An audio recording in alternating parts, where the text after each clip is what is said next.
בשבוע שעבר העלינו סרטון שמסכם הכל לקראת הסרט הנוקמים מלחמת האינסוף, שעתיד לצאת במאי 2018.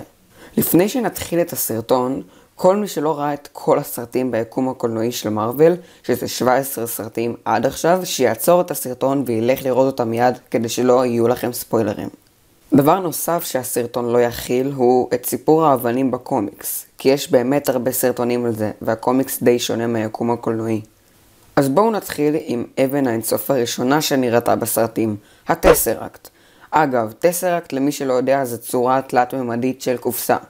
צבע האבן הוא כחול והיא אבן החלל, ספייס סטון. אז כן, הטסרקט היא אבן האינסוף הראשונה שמופיעה בסרט קפטן אמריקה הנוקם הראשון. אותה קופסה זוהרת שרד סקל נוגע בה ומת. לאחר מכן היא הופיעה בסרט הנוקמים. שם תפקידה היה לפתוח שער לצ'יטאורי, גזע החייזרים שהיה ברשות לוקי, שהתקיף את כדור הארץ. בסוף הסרט, לוקי ותור השתמשו בה בכדי לחזור לאסגרד. שם היא נשמרה עד תור רגנרוק. בסרט, כאשר סרטר, אותו שד אש ענקי, משמיד את אסגרד, לוקי לוקח את הטסרקט ובורח איתה לספינה. בטריילר של הנוקמים מלחמת האינסוף אנחנו רואים כי לוקי מביא את האבן לתאנוס. וטאנוס שם אותה על הכפפה, וכך בעצם הוא משתגר לכדור הארץ, כנראה. האבן השנייה היא השרביט של לוקי. צבעה הוא צהוב, והיא למעשה אבן המחשבה, מיינד ג'ם. את אבן המחשבה ראינו לראשונה בסרט הנוקמים. זהו למעשה השרביט של לוקי, וזה מסביר מדוע אנשים צייתו לו לאחר שהוא נגע בהם עם השרביט. בסוף הסרט השרביט מועבר בכאילו למגן, אבל למעשה הוא מועבר לברון סטרוקר. שהוא למעשה פעיל בהיידרה. בסרט הנוקמים מדן אולטרון, אנחנו יכולים לראות איך הנוקמים משיבים לעצמם את האבן, מאבדים אותה לאולטרון, ולבסוף היא עוברת למצח של ויז'ן.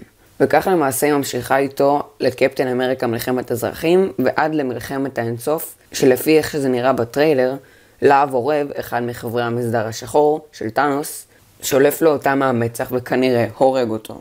האבן השלישית, האית'ר. האבן היא אבן המציאות, ריאליטי סטון, וצבעה הוא אדום. אותה ראינו לראשונה בסרט תור העולם האפל. מי שראה את הסצנה שלאחר הכתוביות יודע שלבסטג וסיף, חבריו של תור, נותנים את האבן לאספן, אך בשומרי הגלקסיה כל המקום של האספן נהרס לחלוטין, אז מי יודע מה יקרה. האבן הרביעית אותה ראינו היא אבן הכוח, פאוור סטון, שצבעה הוא סגול. ראינו בתוך הכדור המוזר הזה אותו חפץ שסטארלורד לקח ואיבד שוב ושוב, ולבסוף נתן את האבן לחיל נובה. שם זה נשאר עד היום. אבל בטריילר מלחמת האינסוף ראינו שהאבן כבר נמצאת על כפפת האינסוף של תאנוס. אז כמו מקודם, מי יודע מה קרה? לפני שנעבור לאבן הבאה, אני אשמח אם תירשמו לערוץ, תלחצו על הפעמון, בכדי שתקבלו הודעה בכל פעם שאני מעלה סרטון חדש. האבן החמישית שנדבר עליה היום היא אבן הזמן, טיימסטון. האבן נראתה לראשונה בסרט דוקטור סטרנג', שם היא נמצאת בעין של אגמוטו. ראינו איך סטרנג' משתמש באבן על מנת להחזיר את הזמן לקדמותו, או רק על חפצים מסוימים. וגם איך הוא יוצר לולאות זמן. האבן נראתה לאחרונה בסרט תור רגנרוק, בקטע שבו תור פוגש את דוקטור סטרנג'. והאבן האחרונה שנדבר עליה להיום היא אבן הנשמה, סולסטון, שצבעה הוא כתום.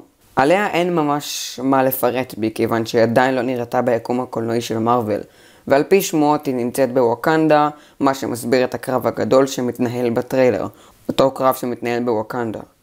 וכנראה שנזכה לראות אותה בסרט הפנתר השחור. זהו להיום, אל תשכחו לעשות לייק לסרטון, להירשם לערוץ וללחוץ על הפעמון כדי שתקבלו הודעה בכל פעם שאני מעלה סרטון חדש. יאללה, ביי.